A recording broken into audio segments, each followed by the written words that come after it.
अब जबकि इतनी महंगाई हो गई है कि घर की हांडी पकाने वाला मेन इंग्रेडिएंट यानी घी या फिर ऑयल भी 500-600 से कम का नहीं आता है। तो ऐसे में फिर देसी घी खरीदना तो फिर आम इंसान की पहुंच से बहुत ही दूर हो गया है। बगैर कोई भी खर्चा किए घर में महंगा प्योर देसी घी आप कैसे बना सकते हैं, यही इस वीडियो में मैं आपको बताने वाली हूँ। बिस्मिल्लाहिर्रहमानिर्रहीम, अस्सलाम वालेकुम। आज आप सबके साथ शेयर करने जा रही हूँ देसी घी बनाने का तरीका, जिसको बनाने के लिए आपको कुछ भी खर्चा नहीं करना है, बल्कि आपके घर में डेली आने वाले दूध की बलाई से बनेगा एक क्रिस्टल क्लियर प्योर देसी घी। और फिर साथ साथ मक्खन भी इस दूध की बलाई से कैसे बन जाता है वो भी मैं आपको इसी वीडियो में बताऊंगी। तमाम टिप्स और ट्रिक्स के साथ देसी घी बनाना बताऊंगी आपको, तो वीडियो को आपने बिना स्किप किए एंड तक जरूर देखना है। तो चलिए वीडियो को स्टार्ट करते हैं। देसी घी घर में मौजूद दूध की बलाई से बनाएंगे, तो उसके लिए दूध जो कि डेली हम सबके घर में ही आता है उसको बॉईल करना है, जैसे कि सभी करते हैं। अच्छा, अब यहाँ पर एक इम्पॉर्टेंट बात कि बाज़ इलाकों में दूध अच्छी क्वालिटी का नहीं आता है, उस पर बलाई उतनी अच्छी नहीं आती है। आपने देसी घी घर की बलाई से बनाना है और बलाई को जल्दी जल्दी जमा करना है, इस पर मोटी बलाई लानी है। तो आप क्या करें कि दूध में जब बॉयल आ जाए तो आप इसको 5 से 6 मिनट तक स्लो फ्लेम पर पका लें। फिर इसको रूम टेम्परेचर पर आने के बाद फ्रिज में ठंडा कर लें, इससे दूध में बलाई अच्छी आ जाएगी। या फिर रूम टेम्परेचर पर ही ठंडा करके इसके ऊपर से सारी दूध की बलाई उतार कर इसको आप फिर फ्रिज में एयर टाइट बॉक्स में स्टोर करते जाएँ। यहाँ पर मैंने इसी तरह से डेली दूध की काफ़ी बलाई को जमा कर लिया था, जो कि तकरीबन 2.5 किलो के बराबर है।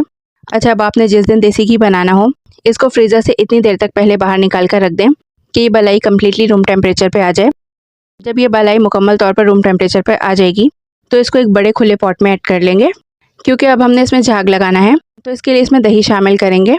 आप अपनी बलाई के हिसाब से दही इसमें शामिल कीजिएगा। जैसे कि अभी मेरे पास यहाँ पर 2.5 किलो के आसपास बलाई है, तो इसमें मैं 5 टेबलस्पून दही ऐड कर रही हूँ। आपके पास कम बलाई हो जैसे 1-1.5 किलो, तो दही इसमें 2 या फिर 3 टेबलस्पून काफ़ी रहेगा।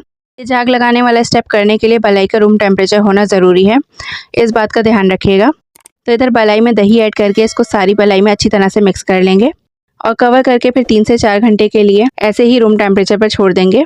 आपके एरिया में मौसम अगर ठंडा हो तो फिर आप इसको गर्म कपड़े से कवर करके रख दें या चूल्हे से थोड़ा सा डिस्टेंस पर रख दें।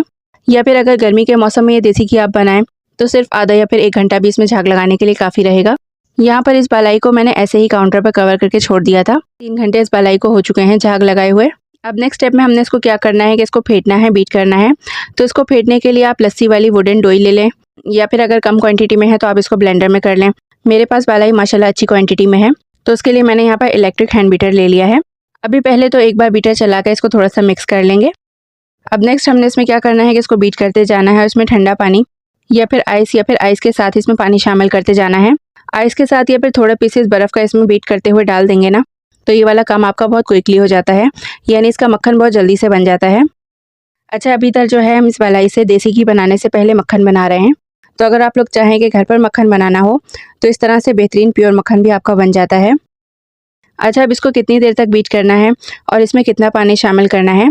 मेरे पास यहाँ पर ये बलाई ज़्यादा है, 2.5 किलो के बराबर है, तो 1.5 लीटर ठंडा पानी मैंने बर्फ़ के साथ इसमें शामिल किया है। बलाई की क्वांटिटी कम हो तो इसमें पानी कम ऐड करेंगे। अच्छा, अभी यहाँ पर देखिए मैंने जो बर्फ़ का पीस इसमें ऐड किया था वो भी आपको दिखा रही हूँ। और इस मक्खन के रेडी होने की पहचान क्या है कि इस बलाई में जितना दूध या पानी होगा वो अलग हो जाएगा, और इस बलाई को फेंटते हुए, इसको व्हिप करते हुए खुद ही आपको हाथ से फील होने लगेगा कि बलाई जो कि पहले सॉफ्ट थी वो हार्ड होती चली जाएगी और ये सारा मक्खन इकट्ठा होना स्टार्ट हो जाएगा। बस यही इसकी पहचान है। देखिए यहाँ पर 2-4 मिनट इसको और मैंने मज़ीद बीट कर लिया है। बेहतरीन सा होममेड मक्खन सिर्फ दूध की बलाई से हमारा रेडी हो गया है। बीटर का काम अब ख़त्म हो चुका है, तो इसको हटा लेंगे। अब नेक्स्ट स्टेप में यहाँ पर मैंने एक स्ट्रेनर ले ली है और इसके नीचे एक डीप पतीली रख ली है। तो अभी जितनी बलाई स्ट्रेनर में आएगी इतनी डाल रही हूँ। बाकी जब स्ट्रेनर में जगह बनेगी तो इसको भी छान कर इसकी सारी लस्सी, बटर मिल्क अलग कर लेंगे। अब नेक्स्ट स्टेप में क्या करेंगे कि इसको हाथों से अच्छी तरह से निचोड़ कर सारा पानी निकाल लेंगे।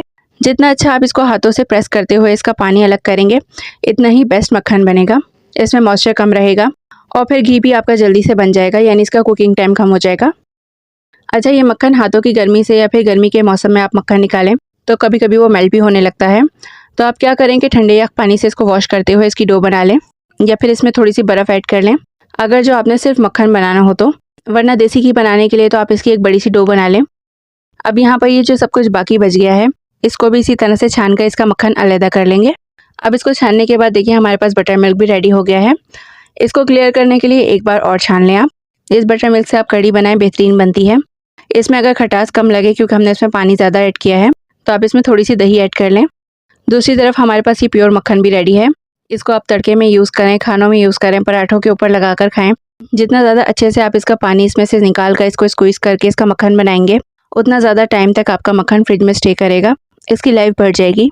अब इसी मक्खन से देसी घी हम बनाएंगे, तो इसके लिए सारे मक्खन को एक पतीली में ऐड करेंगे। पहले मीडियम फ्लेम पर इस मक्खन को मेल्ट होने देंगे और इसी स्टेज पर मेरे चैनल पर न्यू आने वाले वो फ्रेंड्स जिन्होंने अभी तक मेरे चैनल को सब्सक्राइब या फिर फॉलो नहीं किया है, तो साथ ही मेरे चैनल को सब्सक्राइब और फॉलो भी कर दें। देखिए अभी यहाँ पर मक्खन सिर्फ मेल्ट ही हुआ है, इसमें से घी निकलना स्टार्ट हो गया है। अभी जब ये मक्खन मेल्ट हो जाएगा तो अब क्या करेंगे कि इसमें 2 लेमन साइज़ के आटे की बॉल शामिल करेंगे। घर का आटा गुना हुआ रखा हो तो वही शामिल कर दें आप। यह आटा बेसिकली इस घी की स्मेल को ख़त्म करेगा और देसी घी भी हमारा क्रिस्टल क्लियर बनेगा। अच्छा, अब इस मक्खन को स्लो फ्लेम पर हमने पकाना है तकरीबन 25 से 30 मिनट तक। हाई या फिर मीडियम फ्लेम मत रखिएगा, क्योंकि ये लस्सी जो है वो बॉयल होकर ऊपर आएगी और बीच बीच में आपने इसको मिक्स करते रहना है, यानी थोड़ा सा इसके सर पे खड़ा रहना है, वरना क्या होगा कि ये लस्सी जो है ये बॉटम में लग जाएगी। इसी दौरान मेरी आज की देसी घी बनाने की रेसिपी वीडियो आप सबको पसंद आ रही है तो वीडियो को लाइक कर दें। यहाँ पर देखिए इस मक्खन को पकते हुए तकरीबन 30 मिनट के आसपास हो चुके हैं। इसमें से देसी घी बिल्कुल अलग हो चुका है और लस्सी अलग हो चुकी है। तो अब जो आटे की बॉल्स हमने इसमें ऐड की थी वो निकाल कर अलग कर लेंगे और देखिए देसी घी कितना बेहतरीन क्रिस्टल क्लियर हमारा बनके रेडी हो चुका है। और यहाँ पर देखिए मैं आपको दिखा रही हूँ कि घी की पतीली हमारी बिल्कुल भी नहीं जली है, बिल्कुल साफ़ है। अभी क्या करेंगे कि देसी घी चूँकि अभी बहुत गर्म है, इसलिए इसको 5 से 10 मिनट तक ऐसे ही छोड़ देंगे।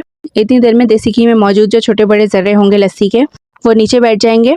तो फिर इसको एक बारीक स्ट्रेनर से हम छान लेंगे। ये देखिए माशाल्लाह कितना साफ़ शफाफ प्योर देसी घी। पूरा सॉस पैन ही मेरा फुल हो गया है, लेकिन इसके बाद भी थोड़ा सा और मौजूद है जो कि इसकी लस्सी में बाकी बच गया है। तो क्या करेंगे कि इस बाकी बची हुई लस्सी को भी हम छान लेंगे, कुछ भी वेस्ट नहीं करेंगे। इसमें भी काफ़ी घी मौजूद होता है, तो इसको इस तरह से आप प्रेस करते हुए छान लें। बस जी यहाँ पर ये प्योर देसी घी हमारा बिल्कुल रेडी है। अभी चूँकि ये काफ़ी ज़्यादा गर्म है तो इसको ऐसे ही रूम टेम्परेचर पे ठंडा होने के लिए छोड़ देंगे। फिर आप इसको एयर टाइट जार में स्टोर करके रख लें। अच्छा, अब मैं आपको यहाँ पर इन सब चीज़ों का वेट भी बता देती हूँ। मेरे पास यहाँ पर 2.5 किलो बालाई थी। जब मैंने इसका मक्खन बनाया तो इस मक्खन का वेट तकरीबन 2 किलो के आसपास रह गया था। और अब इस मक्खन को पकाने के बाद इसमें से जो देसी घी निकला है वो पूरा 1 किलो था। मैंने वीडियो स्टार्ट करने से लेकर देसी घी बनाने तक सब चीज़ का वेट साथ साथ किया था कि आपको बता सकूँ कि कितनी बालाई से कितना घी बना है। इसके अलावा आपके घर में आने वाले दूध की क्वालिटी पर भी डिपेंड करता है कि इसमें से कितना घी या फिर मक्खन बनेगा। तो बस फिर आप भी मेरी तरह से थोड़ी थोड़ी सी डेली बालाई जमा करके इसका घर में ही देसी घी बनाएं।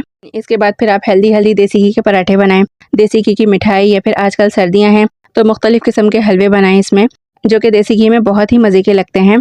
क्योंकि इस देसी घी के कोई साइड इफ़ेक्ट तो है नहीं, बल्कि इसके बेतहाशा फ़वाइद ही हैं, इतने हैं कि आप सोच भी नहीं सकते हैं। सबके साथ होममेड देसी घी बनाने का तरीका शेयर करूंगी कि कैसे आप इजीली अपने घर में मौजूद दूध से देसी घी बना सकते हैं, वो भी बिना किसी ब्लेंडर मिक्सर के। बनाना स्टार्ट करते हैं। देसी घी बनाने के लिए दूध जो हमारे घर में नॉर्मली आता है इसको बॉईल कर लें। जब दूध को बॉईल करते हैं तो इस पर बहुत सी बलाई आती है। इसको बहुत से लोग खाते नहीं और वेस्ट कर देते हैं। अब आपने इसको फेंकना नहीं है, बल्कि इसको निकाल कर किसी भी एयर टाइट बॉक्स या फिर जिप लॉक बैग या फिर नॉर्मली जो शॉपर होते हैं हमारे घर में, इस तरह से जब भी डेली दूध बॉईल करें तो इसको उतार कर अलग फ्रीजर में जमा करते रहें। जितनी बार भी दूध बॉईल करें इसकी बलाई आए इसको इसी तरह से उतार के रख लें। इसी तरह से मैंने सारी बलाई 2 वीक्स में स्टोर की है। बलाई आपके घर में कितनी जल्दी स्टोर होगी ये आपके घर में आने वाले दूध की क्वांटिटी और क्वालिटी पे डिपेंड करता है। अगर आपके घर में अच्छी क्वालिटी का दूध आता है तो इस पे बलाई भी अच्छी आएगी और वो बहुत जल्दी स्टोर हो जाएगी। ये देखें तकरीबन 2 वीक्स में कंटेनर फुल हो गया। मेरे पास ये तकरीबन 1.5 kg बलाई स्टोर हुई है 2 वीक्स में। बस फिर जिस दिन भी देसी घी निकालना हो इसको फ्रीजर से निकाल लें और पैन में डालकर फ्लेम पर रख दें। अब आपने इसको कुछ भी नहीं करना, ना ब्लेंडर में ब्लेंड करना है, ना ही हाथ से निचोड़ना है। बस इसका फ्लेम इतना स्लो कर दें और इसको स्लो फ्लेम पर पकने के लिए छोड़ दें तकरीबन 3 से 4 घंटे के लिए। 3 से 4 घंटे तक स्लो फ्लेम पर ये इसी तरह से पकेगी। बीच बीच में जो है आपने इसमें इस तरह से स्पून हिलाते रहना है ताकि बलाई नीचे से लगे नहीं और आपका पैन जले भी नहीं और इजीली साफ हो जाए। कोई भी स्पून या स्पैचुला इसके अंदर डाल के छोड़ दें ताकि जब बलाई बॉयल होकर ऊपर आए तो वो गिरे नहीं। देसी घी की अगर बात की जाए तो इसके बेनिफिट्स बहुत ज्यादा हैं। आजकल लोग समझते हैं, खासकर लड़कियां, कि अगर हम देसी घी खाएंगे तो मोटे हो जाएंगे, तो ऐसा बिल्कुल भी नहीं है। देसी घी खाने से कोई भी फैट नहीं होता। इसमें जो फैट होता है वो गुड फैट होता है, यानी आपकी बॉडी के लिए बहुत अच्छा होता है। इसका जो फैट होता है वो फौरन से आपकी बॉडी में डाइजेस्ट हो जाता है। आजकल जो बनास्पति घी हम खाते हैं वो बॉडी में जम जाता है, हमारी हेल्थ के लिए बिल्कुल भी अच्छा नहीं होता। देसी घी हार्ट के लिए बहुत अच्छा होता है। देसी घी आपकी आईज, हेयर्स और आपकी स्किन के लिए बहुत अच्छा होता है। नीम गर्म दूध में डाल के ये कॉन्स्टिपेशन को खत्म करता है, बोन्स को स्ट्रॉन्ग करता है। इसमें कैल्शियम मैग्नीशियम बहुत ज्यादा होता है, आपकी इम्यूनिटी को बिल्ड करता है। इसके अलावा इसमें विटामिन ए होता है, विटामिन के होता है और विटामिन डी होता है। इसके अलावा आप इसको डिफरेंट तरह की होम रेमेडीज में यूज कर सकते हैं, अपने खानों में डिफरेंट तरह से यूज कर सकते हैं। और मिठाइयाँ तो इसमें खास तौर पे बहुत मजे की लगती हैं। पंजीरी बनाएं आप इसमें, हड्डियों का जो गूदा खत्म होने लगता है, इस तरह से बोन्स को स्ट्रॉन्ग करता है। यानी कि अगर आप अपनी डेली रूटीन में देसी घी यूज करेंगे तो बहुत सी बीमारियों और मेडिसिन खाने से बच सकते हैं। इसके अलावा भी देसी घी के बेशुमार बेनिफिट्स हैं, जिसके लिए ये एक छोटी सी वीडियो बहुत कम है। चलिए जी, तकरीबन 3 से 4 घंटे के बाद इस तरह से इसका कलर चेंज हो जाएगा और इसका सारा घी ऊपर आ जाएगा, तो इसका मतलब है कि देसी घी रेडी हो गया है। अब एक बाउल पे बड़ी स्ट्रेनर रखेंगे और सारी बलाई इसमें छान लेंगे। मेरे पास बड़ी बारीक वाली स्ट्रेनर अवेलेबल नहीं थी, जो अवेलेबल थी पहले सारी बलाई इसमें ऐड करके छान लूंगी। आपके पास बड़ी बारीक वाली स्ट्रेनर हो तो आप डायरेक्टली इसमें छान के बॉटल में स्टोर कर लें। फिर इसके बाद स्पून से इसको प्रेस करके सारा घी निचोड़ लें ताकि कुछ भी वेस्ट ना हो। तो देखा आपने कितने इजीली हमने घर में मौजूद दूध से देसी घी बनाया है, वो भी बिना किसी ब्लेंडर मिक्सर के। आपकी मेहनत होगी तो सिर्फ इतनी कि आपने बलाई को स्टोर करना है। इसके बाद आप इसमें देसी घी के पराठे बना के खाएं, खानों में यूज करें और इसके अलावा मिठाइयों में यूज करें, होम रेमेडीज में यूज करें। आपकी हेल्थ के लिए, आपकी बॉडी के लिए बहुत अच्छा है ये। अब से आपने भी अपने घर में बलाई वेस्ट नहीं करनी है। बस इसी तरह इजीली बलाई स्टोर करके इससे देसी घी बना लें। बाजार से खरीद कर लाने की बिल्कुल भी जरूरत नहीं है। ये देखें, बारीक छन्नी से छानने के बाद इसकी बची बलाई भी निकल गई है और घी हमारा साफ हो गया है। अगर आप मेरे चैनल पर इसी तरह से home remedies, tips and tricks या फिर होममेड दूसरी चीजें देखना चाहते हैं तो नीचे कमेंट बॉक्स में अपनी फीडबैक जरूर दीजिएगा। ये घी जमता नहीं है, अगर बहुत ज्यादा सर्दी हो आपके सिटी में तो ये थोड़ा बहुत इस तरह से जम भी जाएगा और जमने के बाद ये बिल्कुल बनास्पति घी के जैसा दानेदार हो जाएगा। वो भी ये इसलिए जम रहा है क्योंकि आजकल सर्दियां बहुत ज्यादा हैं। आप सबको मेरी आज की देसी घी की वीडियो कैसी लगी, अपनी फीडबैक नीचे कमेंट बॉक्स में जरूर दीजिएगा। वीडियो अच्छी लगी हो तो वीडियो को लाइक, शेयर और सब्सक्राइब कर दें। इंशाल्लाह मिलते हैं नेक्स्ट वीडियो में एक नई रेसिपी के साथ। अल्लाह हाफिज।